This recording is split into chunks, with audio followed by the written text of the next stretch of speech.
We have a tremendous lunch panel here. Thank you, everybody. We are very honored to have with us today,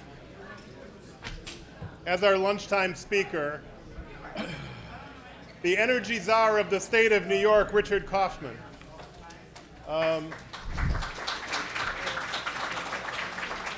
And we are especially honored to have to introduce Richard, Jim Hecker, the former chair of the Federal Energy Regulatory Commission from 1997 to 2001, enormous expert on these issues, has been already a valuable participant in our proceedings this morning. So I'll turn the microphone over to Jim. Thanks to both Richard and Jim for being with us today.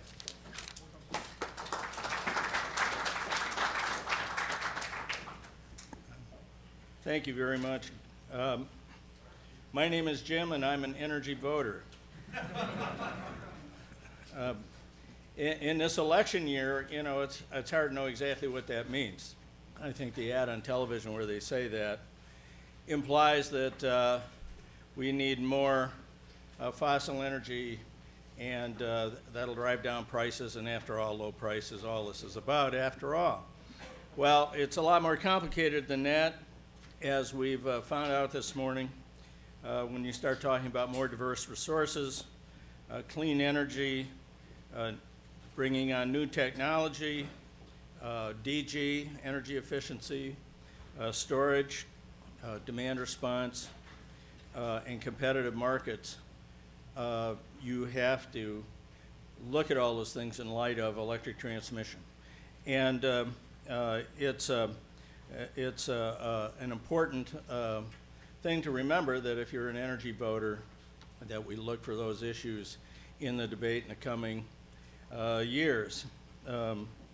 Today's session is, I think, another recognition of how central transmission is to our energy future, and is key to modernizing the grid overall. I want to say that I'm here as a representative of WIRES, which is an international nonprofit trade group that promotes electric transmission, so I do have a bit of a bias. But we think that responsibly planned and sited electric transmission is critical to our energy future. And what's happening in New York right now, its commitment to transmission is extremely important. Actually, it's easy to overlook it when you talk about REV and the state's energy plans. Let's not forget how critical the governor's energy highway plans are in that process. I would vote for him if he was running for something, that's for sure. It's my pleasure, my honor, to introduce Richard Kaufman this morning. Richard, as David said, is the energy czar. What does that mean? Well, he's chairman of the Energy Finance for New York State, works out of the governor's office. He is chairman of NYSERDA. He manages and oversees New York's entire energy portfolio, and leads the comprehensive REV, reforming the energy vision process. We've heard a lot about it this morning, and I'm sure he'll have more to say about that. His background is incredible. He's certainly not an underachiever. He's senior advisor to the Secretary of Energy, Stephen Chu, the CEO of Good Energies, a partner in Goldman Sachs in the Global Finance Group, and chairman of the board of Levi Strauss. I'm not sure how that fits, but I'm sure there's an explanation. He's also on the board of Brookings and the Wildlife Conservation Society. At this time, join me in welcoming Mr. Kaufman.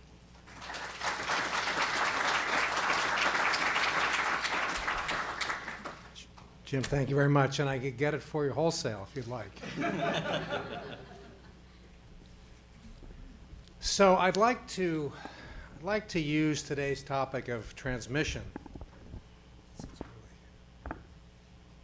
as a metaphor to talk about the transition we need to make in the grid. And that transition, as we know, is from the one-way central station production distribution system of Westinghouse and Tesla to the networked hybrid grid of tomorrow that combines the cost and reliability benefits of the central station model with the flexibility and innovation of distributed energy resources. So REV is not just about distributed resources. It's about having the strong central backbone of the grid with the flexibility and innovation of distributed resources.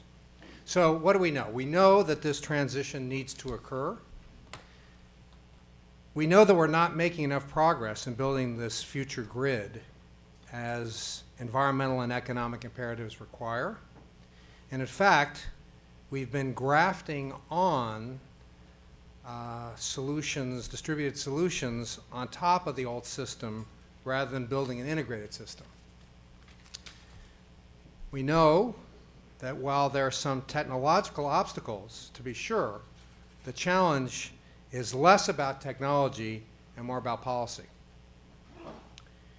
And we also know that in regulated businesses, you get what you regulate. And therefore, it can't be surprising that the grid of tomorrow, which really ought to be the grid of today, isn't being built when our policies have been reinforcing rebuilding the old as opposed to building the new. Now, we've tried, as a policy matter, to make changes, to respond to new technology, to respond to environmental imperatives. So throughout the country and in New York, we've had policies to support energy efficiency, demand response, or support batteries, or solar. There are a bunch of policies that we tried, but these policies themselves have been grafted onto a regulatory and policy framework designed to do something else. So we have a grid that's been designed to do something else and a policy regime that was designed to do something else. Now, we can carry on as we've been doing, but to us in New York, that's bad public policy. Carrying on as we've been doing means high cost for customers, inequity between customers, foregone economic growth, and not adequately addressing emissions. And so that's really the rationale behind REV or Governor Cuomo's reforming the Energy Vision Plan. And so REV's objective is to create a more affordable, resilient system that is cleaner and gives customers more choice and value. And if you want to think about it in physical terms, again, the policy aims to drive investment to build the grid of the future. So in invoking the transmission metaphor, how do we think about getting from today to tomorrow? So to get at that answer, I'm going to be a little bit orthogonal relative to what you talked about this morning, because what I'd like to do is to leave the industry. I'd like to explore 5 interlocking and reinforcing trends that were forged in the competitive crucible of the early 1980s for the rest of American business. And these forces not only continue today, but they are accelerating in force. So I want to take you back to the early 1980s, because at that time the U.S. economy was a mess. It's hard to believe, but interest rates were about 20%. And U.S. companies were under global assault. These trends that I'm going to talk about are really the chapters of business in the last 35 years. And I want to contrast these trends with what's gone on in the market with the utility sector and its regulatory framework, because there aren't any chapters that are about the utility sector that connect with the rest of these trends. So the first of these trends in business has been an intense focus on returns on invested capital. This started in dealing with global competition, and the first step the companies took was to slash costs. It began with reducing headcount and extended in recent years to outsourcing, but it's much deeper than that.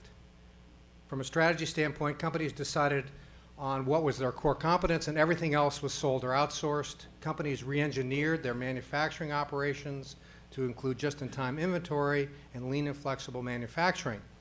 In recent years, as this trend has accelerated, companies have begun to evaluate profitability they get by individual customers and by specific product lines.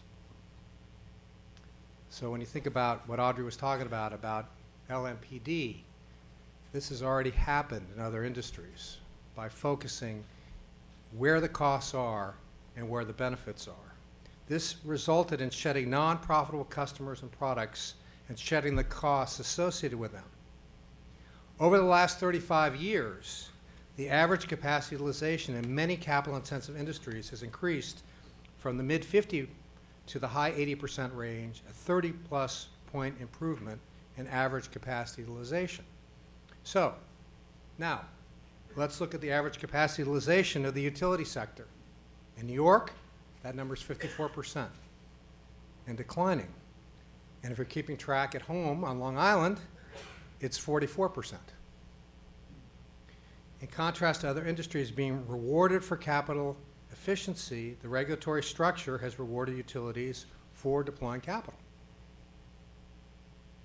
In contrast to other industries that have been forced to manage costs and improve returns through adoption of new technologies and business model, and have needed to do this to survive, utilities pass along the cost of service plus get a return on capital. And sure, companies and regulators do the best they can to ensure that ratepayers get a benefit from improved productivity. But this isn't a market-based incentive where utilities have meaningful financial interest in looking at costs differently. The average utility profit on your bill is less than 1.5%. It's actually 1.3%. That's the percentage of the bill that represents the utility's return on capital. All the other costs are a pass-through to customers. Now let's think about that. In the non-utility world, companies would be looking at that 88.5% plus as potential wallet share, as an opportunity to earn profit while lowering costs or adding value for customers. The second trend has been the shift from production push to customer pull. Many companies, beginning in the early 80s, realized that economic rents were less and less in production of goods and more in providing customer solutions. Rather than a production push model, companies have restructured their businesses starting with the customer and working backwards to production. The CEO of a well-known drill bit manufacturer put it this way: we're not in the drill bit business any longer, we're in the hole-making business, reflecting a reorientation of the company to focus on how customers make decisions on what they buy. Being more customer-oriented has meant that not only have manufacturers moved to just-in-time inventory to reduce costs, they are more and more moving to just-in-time manufacturing to respond to customer demand. You see far fewer car lots with unsold cars than you used to, because car manufacturers, and they're not the leaders, have realized that it doesn't make sense to keep producing if the demand for those products aren't there. So as for the utility business, I can't help but observe that the power industry is still largely in a production push model. The grid has been built so that understanding customer demand comes when frequency in the grid changes, rather than a system where demand and supply are variable at the individual customer level. Third trend is price deflation in commodities. Most companies in commodity-based businesses, clothing, chemicals, electronics, raw materials, and so forth, have faced many years of price deflation for their products. To survive, they've had to cut costs, improve service quality, and where possible, broaden their businesses into more value-added services. In the electricity sector, Well, customers have certainly created more and more value for electricity. Electric utilities are the exception to the general rule. Utilities have been able to increase their prices for generally the same service, and customers are increasingly aware of the increase in cost without any corresponding increase in value. 4, disintermediation. Well, we know the traditional intermediaries have fallen away and new ones have taken their place, and this is happening at greater and greater speed. So it started with travel agents and bookstores, and now eyeglasses and shoes and so forth. And the point about the rise of new intermediaries is cutting out the middleman can reduce costs or create value for both end buyers and sellers. So the last trend is technology, and of course technology undergirds much of what I've said already. But the interesting point here is not the cost benefits of digitization or the ability to process ever greater data or even communications, although all of these are certainly important. Instead, it's the ability to create virtual companies where different functions can be brought together. It's never been easier to get a company started and built thanks to technology. And in another example of how these trends reinforce each other, technology and the focus on improving returns have changed the nature of customer-supplier relationships. The lines have been blurred. Just-in-time inventory means that suppliers are connected to production. Lean manufacturing means that suppliers are now involved in product engineering and design and deliver systems rather than parts. And utilities. We have to acknowledge that until now, regulatory structures have encouraged investing in poles rather than bits, since poles are capital and are long-lived assets, while spending in bits has more risk and may not be treated as capital, and therefore on which there's little profit opportunity. And utility relationships with others.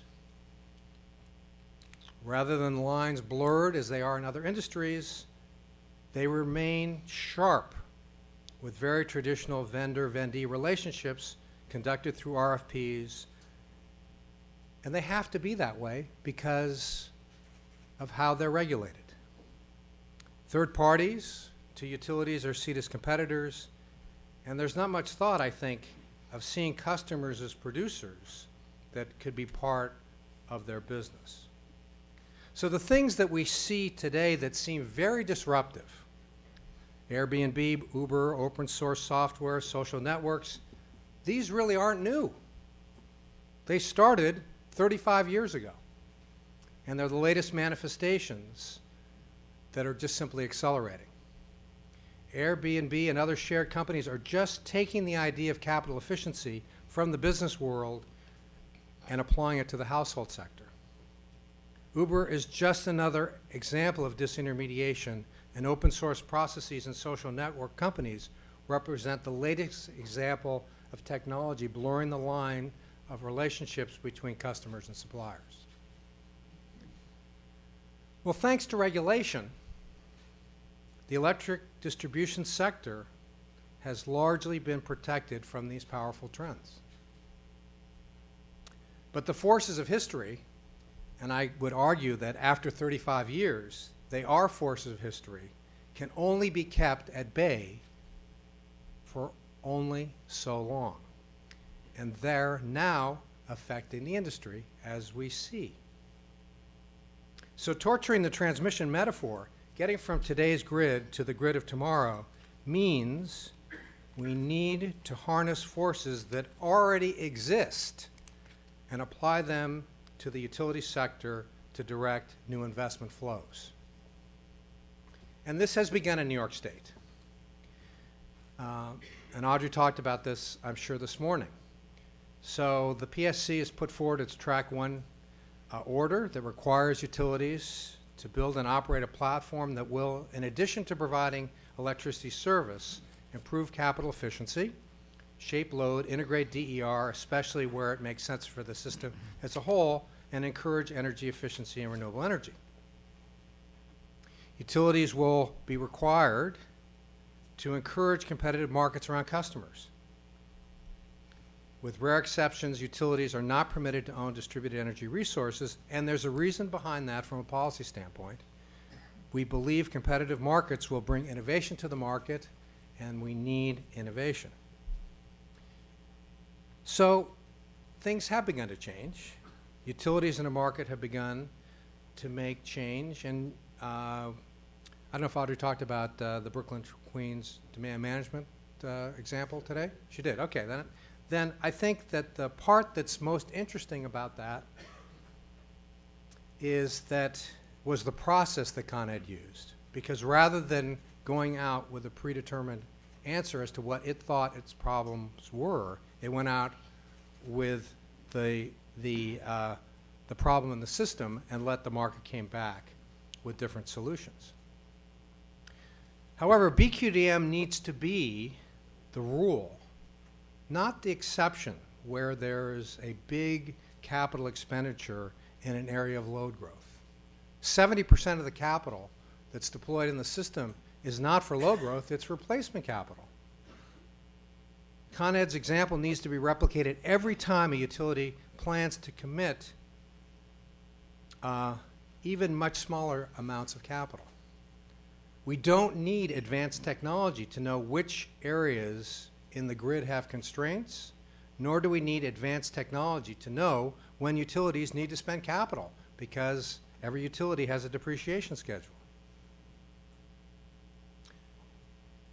Across the state, there are nearly a dozen REV demonstration projects that are underway, and these demonstrations are not technology pilots, but tests of business model that bring together utilities and third-party technology companies as partners. It's really great that there have been a dozen projects, but utilities and third parties need to keep developing new demonstration projects to instill a culture of innovation at utilities. So make no mistake, while there's progress that's been made, Track 1, BQDM, demonstrations, these are all important steps. REV poses a major challenge to everything. Poses a major challenge to the distribution utility culture and business model. We've said that utilities must be more capital efficient, but the current business model relies upon spending capital. We've said that utilities need to integrate DER as a business. Today, it's a matter of regulatory compliance, not a business. We've said that utilities should provide more demand response and energy efficiency as a business. Today, these areas are matters of regulatory compliance, not a business. Stimulating competitive markets involves moving away from traditional utility procurement models and toward treating third parties as customers and partners. We need and want utilities to think about new ways to achieve revenues and profits. Instead of relying exclusively on the rate base, we want utilities to get paid from market-based fees in the regulated businesses and to think about that 88.5% of the customer bill as an opportunity. Every dollar saved can be shared with customers, all customers, and utilities. So if utilities are to change their business model, they need a different compensation model. Getting paid from markets gives utilities the opportunity to get paid for human capital. And that's probably the next chapter in that book on business in the last 35 years. That's how most companies get paid today, based upon human capital. The transition to the grid of tomorrow requires change from all participants, not just utilities. Third-party technology companies also need to change. Third parties looking to provide services in partnership utilities can no longer just think about what's good for the customer side of the meter. They must be involved in figuring out the cost of the entire system. Because together, we need to build an integrated grid, not a patchwork, which is what we're doing today. Third parties also need to recognize that in approaching government for support, we're looking for solutions, not looking for a specific technology. I have many meetings with industry groups that say they want a grant for their particular technology. While there are public funds to support third parties, this is the last piece after considering how changes in utility incentives can use the existing cost envelope of the utility bill. the low capacity utilization figure of 54%, and that's overstated because it doesn't take into account the excess capital of distributed energy resources and the way that they're deployed, suggests that we're paying more than once for the same resources, and third parties need to view utilities and partners, customers, not just as competitors. So beyond utilities and third parties, government must also change. Government has been in the resource acquisition business. We give out grants, and it's easy to see and measure the results of a grant, but grants do not create markets. They become the market, and third parties organize themselves around getting the grants. If true market forces are going to be important, the regulatory paradigm needs to change.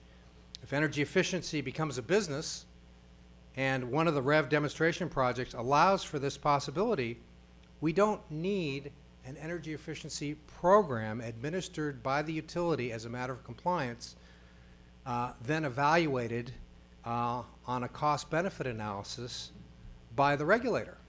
In fact, the role of the regulator in that case becomes more and more a role where regulators can act as market monitors and needs to move away from a judicial-based process. And there's a final need for change in government, and this is really, really important. Maybe the most important thing that I'm going to say, even though I'm only going to say a little bit. While harnessing market forces can accelerate change, we need to be mindful that not all customers are going to be served by the market. We need to know where markets are and where they are not, and have policies that know the difference, because we're not doing that today at all well. So these changes in cultures and practice involve a change in the whole system. Making change faster, and we need to move faster, means opening up markets, open source processes, and connecting the utility industry and government to forces that are already occurring and have been occurring with greater and greater force outside of it. And this is the very good news, because we start with a sector that has been, thanks to regulation and government policy, isolated from these major trends in the last 35 years. It is arguably capital inefficient, energy efficient, and in innovation deficit. So I want to end by telling you one of my favorite stories about innovation coming from open source processes. And it's a story about how innovation to meet major challenges can come from unlikely sources. And it is, in fact, an energy story. So you'll recall the BP oil spill in the Gulf. It's hard to believe now. It's 5.5 years ago. So state-of-the-art industry technology was able to clean up about 1,500 gallons of oil per minute. And day after day, very little progress was being made in scooping up the oil. Just wasn't good enough. So Wendy Schmidt offered an open source X Prize. It was a $1 million prize to come up with ideas. And sure enough, the winner came up with an idea that was 3 times the state of the art and was from outside the industry, and won the $1 million. But that's not the best part of the story. The best part of the story was not the person who came in first, but another finalist who came up with a solution that was just 2 times better than the state of the art, and that person was a tattoo artist from Las Vegas who had experience with how to disperse liquids. So no matter what, the system needs to change, and change is coming. The only question is how much capital will be wasted, how much opportunity cost will be incurred in economic growth, and how much time will be lost in the battle against climate change. Thank you.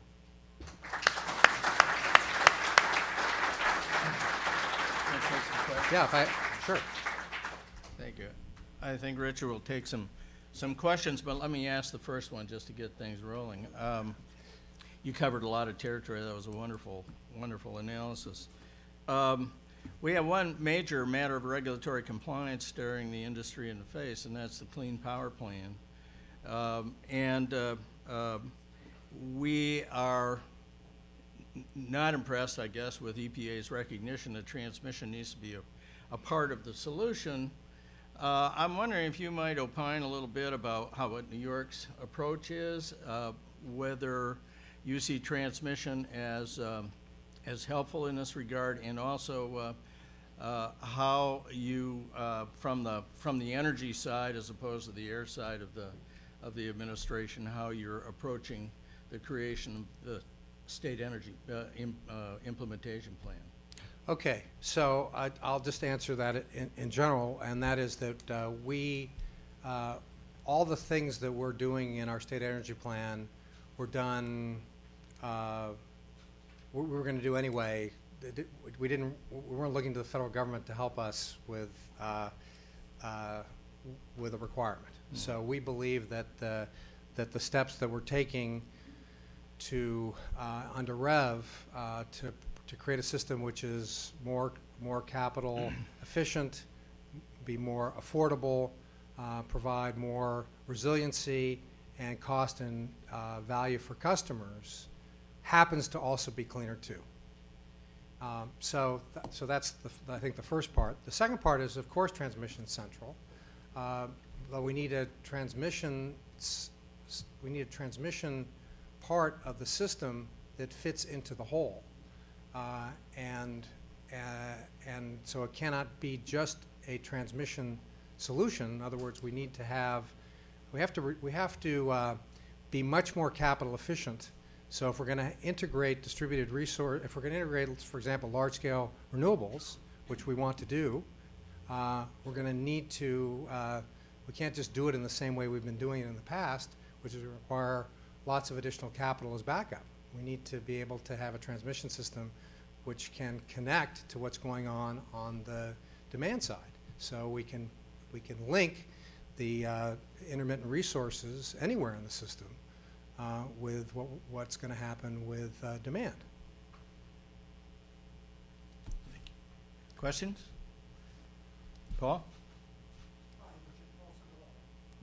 I want to pick up on your excellent remarks and the story that you told at the end of your remarks.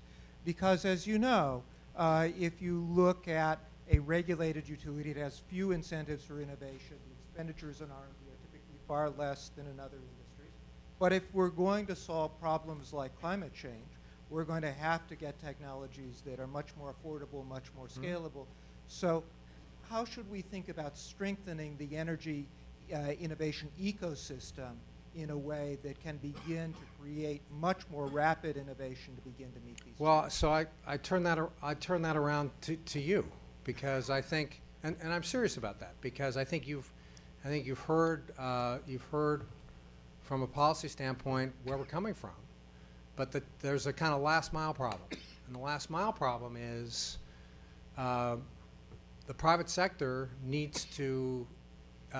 Third parties and utilities need to get together to start figuring out how this is all going to work, because there is financial opportunity. I mean, as I said, I believe this almost as an article of faith. We're starting from I believe that if we actually did with that red team stuff, we rather than worrying about the utility of the future not making enough money, I think we'd actually find that if we red team this, we'd be worried about utilities making too much money. All right? So there's plenty of, I believe that there's plenty of financial opportunity, but it requires the engagement and a change in how third parties and utilities engage with each other. And right now and that was really the thinking behind the demonstration projects, because the challenge right now is completely I don't mean to be, and I know that there are some utility colleagues in the room here. Not trying to be negative about the utility industry. To the contrary, they have provided great value, but if we don't get ahead of some of these trends, it's going to be a challenge for the industry and a challenge for the people in New York. And the utility, the job of a regulated utility is to operate within the rules, and we've created the rules. So the point of so there's a culture. It's not surprising that there's a cultural issue. There's always a cultural issue every time that there's been a regulated business and regulations change. But it requires, it's not just the utilities that need to change, it's also third parties, and I described some of that. And that has to happen in conference rooms and working on different kinds of business models. Government is not going to come up with the answer about how to do this. Yes, and as a former regulator, I would say the regulatory rules, as you well know, need to change as well, and I appreciate the fact that you're doing that here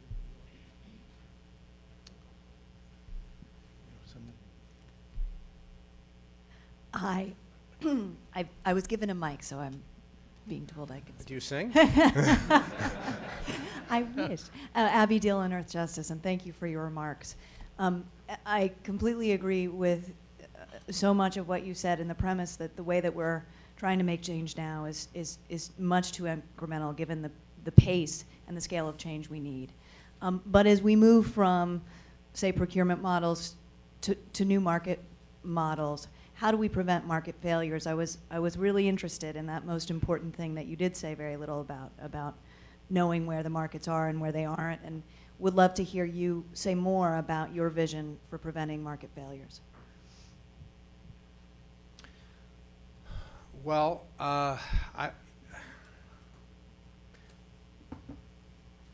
this is another area where I may be better at identifying a problem than coming up with a solution. I think that I do believe that the answer to that question is going to come from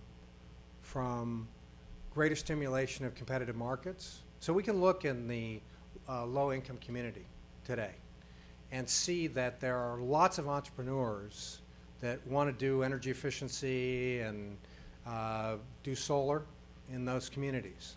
So there are some, we can, through the things we're talking about, we can make the economics of those projects better, because if they're in a grid-constrained area, for example, there can be a price signal that will make the economics of those projects better. We have a green bank. We can provide credit enhancement for people that are credit-worthy, but capital isn't flowing from banks because somebody doesn't exactly have the right FICO scores. But actually, utilities have bill payment information on every customer. It's actually an opportunity for utilities to maybe earn some compensation for helping to facilitate providing that information. So we can imagine doing things that will serve that part of the market and make it work, as opposed to what we're doing today, which is we're not providing the right price signals to anybody, and we have not provided the right incentives to utilities to think about that as a business opportunity. And of course now we do have a green bank, but the green bank didn't exist in the past. And so instead what we were doing is we would be providing grants and subsidies that were preventing the entrepreneurs from actually building a business. So by creating that, we know we can do something to create a competitive market. So once we have the information about what's a competitive market, we can then see what's not working in that market, and that's where we can intervene. So it's about having the visibility on in order to have a market failure, you have to see where the market is, to understand where it is not. Yeah, I think we have a question right Hi, Suzanne Max, and I really want to thank you for everything that you're saying, and particularly for New York State reforming the energy vision, being from World Team, and we're based both in New York and California. And I want to know about what your thoughts are at this point in terms of seeing international models that inspire you, and how, we participated in the New York Prize, and we, also put forward a rep demonstration project that the response from the utility was that it was too big of a threat at that time. And so how do we get past, and what is your vision for also the grid-tied DC backbones with renewables coming online. What is your vision, ideally, for New York, and how do we bring the power not just to the business sector, but to the people? Okay, so I think maybe just quickly address two of the things you said. I think the first is that we certainly don't have all the answers in New York, and so we are, and in many ways, for example, in comparison to California, we're very late in the game. We're late in the game relative to Germany. So we have the benefit of trying to see some of the lessons that other countries and other states have done, but we are certainly mindful that we have a lot to learn. We're certainly very interested in what the UK has done with its regulatory changes. I think the interesting thing about that kind of performance-based compensation model is it a bridge or is it the destination?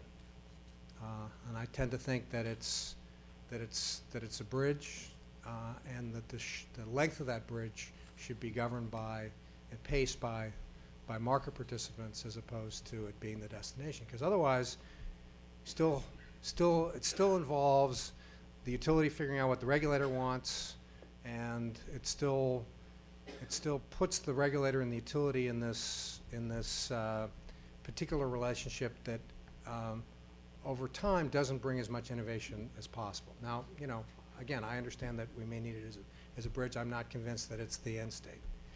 I think in terms of the sort of power to the people part, I mean, that's one of the things that does motivate us in a couple ways. One is we see that one of the problems with business as usual is that customer preferences and community preferences are changing.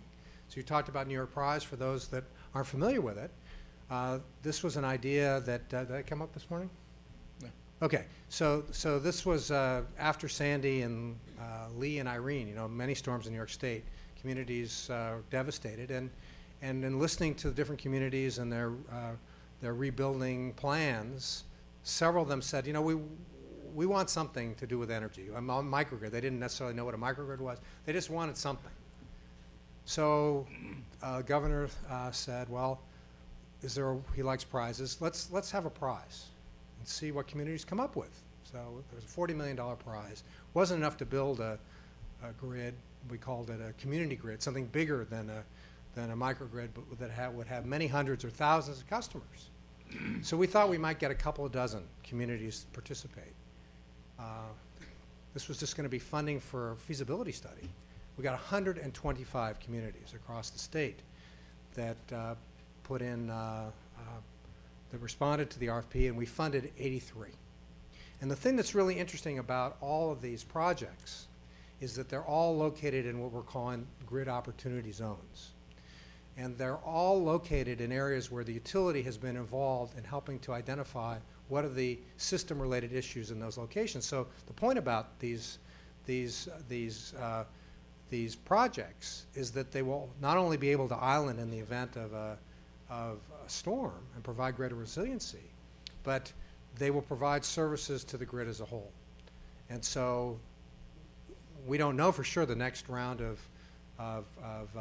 studies are going to come back, but we believe out of these 83, there are going to be some number of them that are going to be financially viable. And if that's the case, then what we will have really done is to have started the, if you want to think about it in the cell world, the first kind of big cell module that will be a large distributed solution that will be good not just for those customers, but for all customers. And that's really, if we're going to build the grid of the future, that's the thinking we have to have. It has to be, distributed solutions have to be good not just for those customers, but generally have to be good for all customers. Oh my goodness. Yes, sir. I recognize some familiar faces. I like everything that you're doing in New York. I have trouble reconciling it against my 25 years working for an electric utility. great respect for utilities. But back in the late 70s, early 80s, we decided that when we were doing the strategic planning for the first time, we decided the most important thing we offer is reliability. There's a lot of consequences to not being reliable. So we decided you really want people running the utility that are very conservative, have slide rules hanging off their belts, because you don't want to, yeah, what's a slide rule, yes. But you get the point. Reliability is important. You don't want innovators. They told me they'd never let me run the distribution system because I'd short the concrete by 10% and poles would fall down. The other related observation, we decided that if the utility innovates and takes a risk, it would always have to share the upside with the ratepayers. Mm-hmm. If we failed, we would get the lion's share of the downside. So that says the opportunity for downside exceeds the opportunity for upside, and we decided we had a fiduciary responsibility to stockholders, be risk averse, not take chances, not lead, follow. I can't reconcile that against, so I don't see utilities stepping outside of that box. I'm afraid to move them outside of that box. Okay, so that's great, and and there are some utility executives in this room. I'm looking at one of them who may be able to respond to that. But I think I'll just say a couple things. One is that that one of the changes that we all need to make, and when I talk about utilities, it's also the regulators, is that we're going to have to move to things, and this, by the way, is, I think, the way the world is going.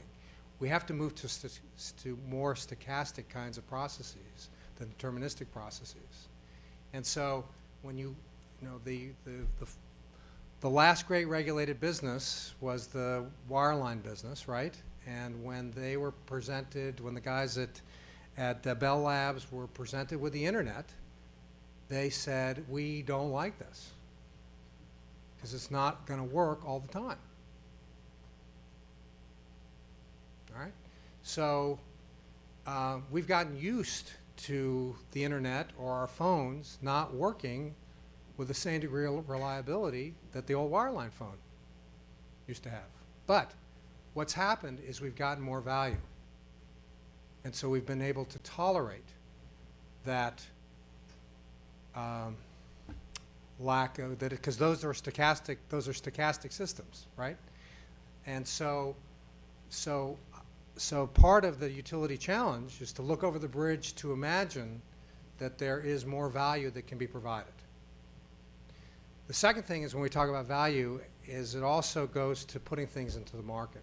Because once you start putting things, because I know one of the things utilities are worried about is, czars, things didn't work out so well for the czars in the past, So, so what happens, Audrey leaves, Richard leaves, we're still here, okay? So the answer to that question is, the more that stuff gets put into the market, the customers are willing to pay for, they become self-sustaining.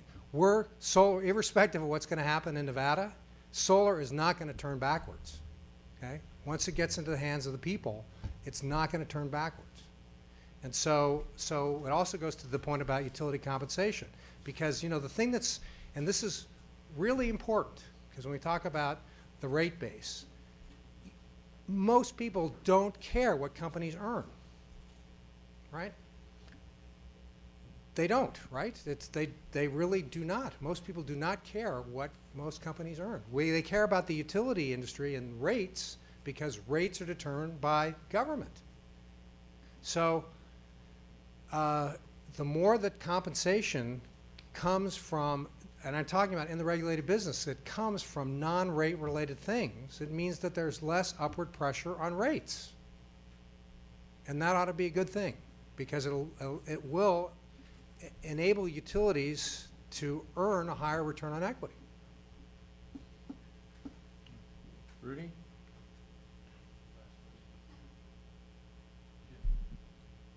Hi, Oh, Rudy last Winter one, from National Grid. It wasn't a question, it was just responding to the comments earlier. And A, On our UK part of the business, we're very much used to with Rio and performance-based rates. That was part one. But part two, when we look out into the future, we don't try to predict the future. Every scenario we look at, we realize everything is changing. How we make energy, how we move energy, and how consumers use energy is all changing. So we saw three things, and it gets to the heart of what you talked about, that we've got to do to change. Number one, we firmly believe we've got to put customers in charge. We think if we give customers the right information, the right technologies, they're going to make the right decisions. And we're seeing it time and time again. We're seeing it in pilots. We're doing it in Massachusetts. We're going to see it in pilots we're going to do for REV here in New York. Number two, hands up, starting with me. We are not good at partnering with innovators, partnering with third parties, and we've got to get much better at doing that. If we're ever going to hit the policy goals we have in New York or around the nation. And then finally, number three, and Audrey spoke to it and Richard spoke to it, so I won't hit it too hard, is how do we change that business model, and how do we make sure utilities are incented to make aggressive infrastructure investments as well as innovation. It's things we don't think we're good at today. We think we have to be much better at it if we're going to be successful in the future, and we're putting those pieces in place today.